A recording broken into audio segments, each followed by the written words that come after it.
This video is going to be all about why I think Atreus is Fenrir in the upcoming game God of War Ragnarok. I know it's a crazy theory, but I think I have enough evidence to point in that direction. And just before we get into this video, I want to give a special shout out to Mr. Game Master, who has become my first official channel member. So go say hi to him in the comments or on Twitter.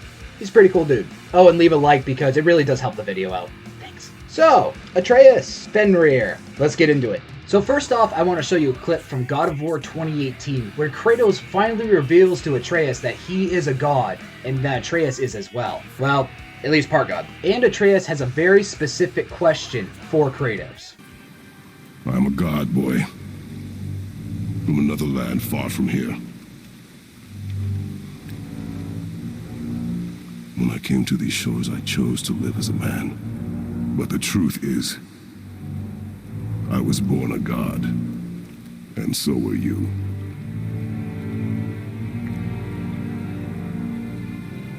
Boy, have you nothing to say? Can I turn into an animal? Can you turn into an animal? So Atreus straight up asked Kratos if he could turn into an animal. And when I played God of War 2018, I kind of took it as you could lose yourself in your power and kind of be like this vengeful god, kind of like these memories right here. But come to find out, he actually literally means if he could turn into an animal, as in shapeshift. So not very long after this instance, Atreus asked Kratos if he could turn into a wolf. You sure I can't turn into a wolf? You are welcome to surprise me. So this kind of tells us that Atreus may be able to shapeshift into a wolf in God of War Ragnarok, especially since his clothes are made of wolf fur, and Atreus' tattoos actually points in this direction as well. And if you'd like to learn a little more about what they say, I got this video right here. This is not enough evidence quite yet, but I got plenty more on the way. Now in God of War, there are plenty of references to Atreus and wolves, and I probably should have caught on to this sooner. There are two wolf statues outside of a temple right near Kratos and Atreus' home. And it really couldn't be a coincidence since Faye specifically marked Kratos and Atreus' path throughout the game. Now there's another part near the temple in a secret location where Kratos takes on two wolves. After Kratos basically slaughters both of the wolves, Atreus says this. They were just hungry. What? The wolves. They weren't mean. They were starving. He sympathizes with the wolves and many of the animals in the game, even feel what they are feeling and possibly even what they're thinking.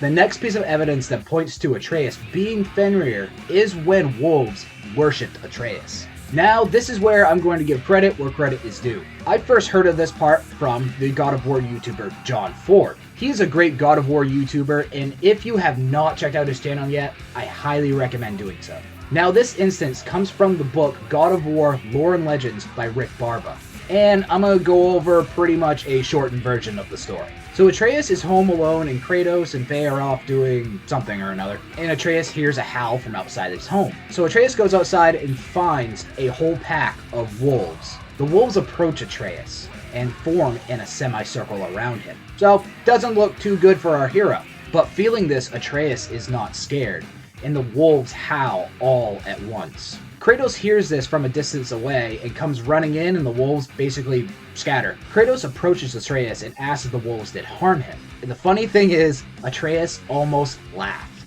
as in this was a funny comment or question. So this is a part where wolves almost worshipped Atreus. Now this part kind of makes you wonder, why would these wolves come up in a semicircle and almost howl to Atreus? Makes you wonder, doesn't it? Well, hold on a second. Doesn't Mimir, the smartest reanimated head alive, tell us a little bit about Fenrir using his alternate name, Hrafnir? Yeah, he does. Mimir tells us in a boat story that Hrafnir is the father of Skull and Hati, the two wolves that are chasing the sun and moon and will swallow them to begin Ragnarok.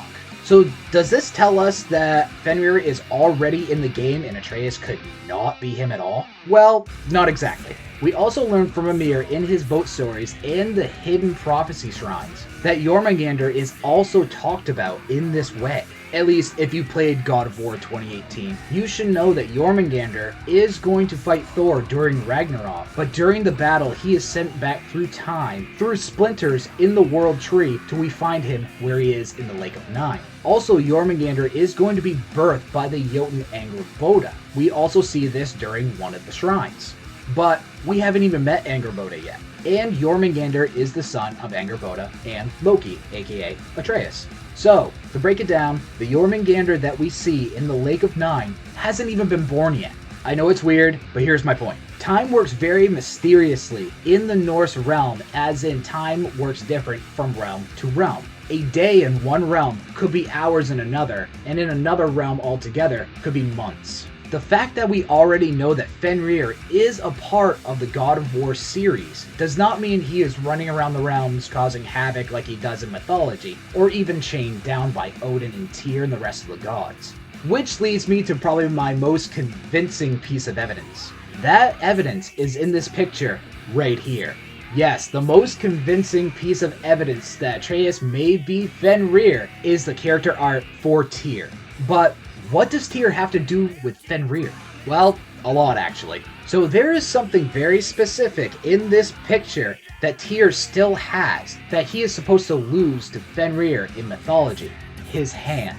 So, in Norse mythology, Fenrir was pretty much wreaking havoc throughout the realms, and Odin was pretty much tired of it. So Odin and the rest of the gods decided to play a game with Fenrir to test his strength by tying him down and see if he could break free. But in reality, the gods didn't want him to break free. So each time they chained Fenrir down and he broke loose of his bindings, the gods would cheer for him, as in that, wow, you really did it, good job. But in fact, they were kind of pissed. So Odin and the rest of the gods went to the dwarves, who made this magical chain out of really weird ingredients, but that's probably for a whole nother day. The chain was unbreakable and was extremely light and almost soft to the touch, which Fenrir knew something was going on as soon as he saw the chain. So the only way Fenrir would let them chain him down was if one of the gods placed a hand in his mouth.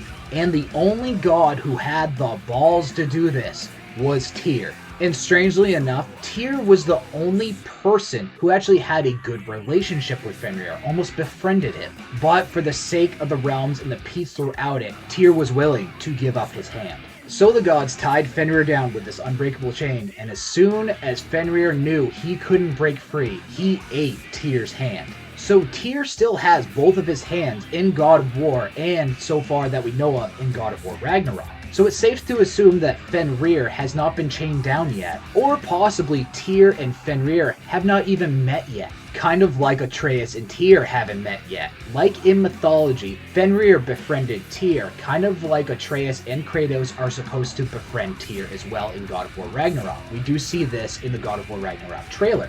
Atreus will befriend Tyr, just like Fenrir did in mythology. I suspect Atreus is going to be, well, a pain in the ass for Odin and the Aesir as well, and Odin will have no choice but to try to take Atreus out or even capture him as well, kind of like he did with Fenrir in mythology.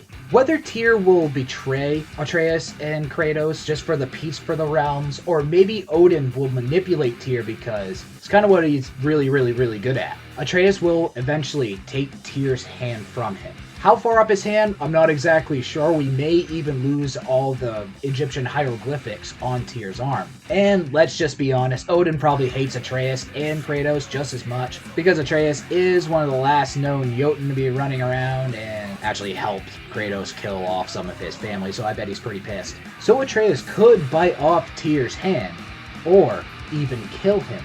The only good god, at least that we know of, in the Norse realm.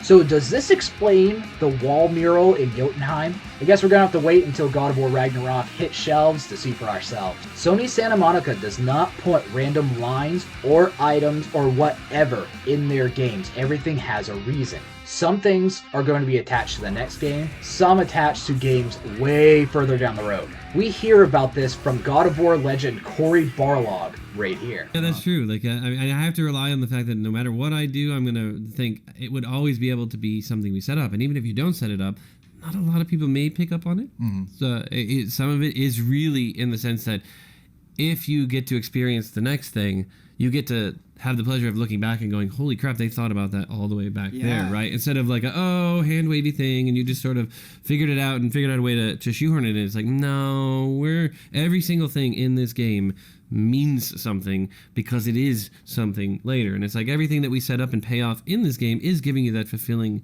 experience. But it also has that sense of, but what does that mean?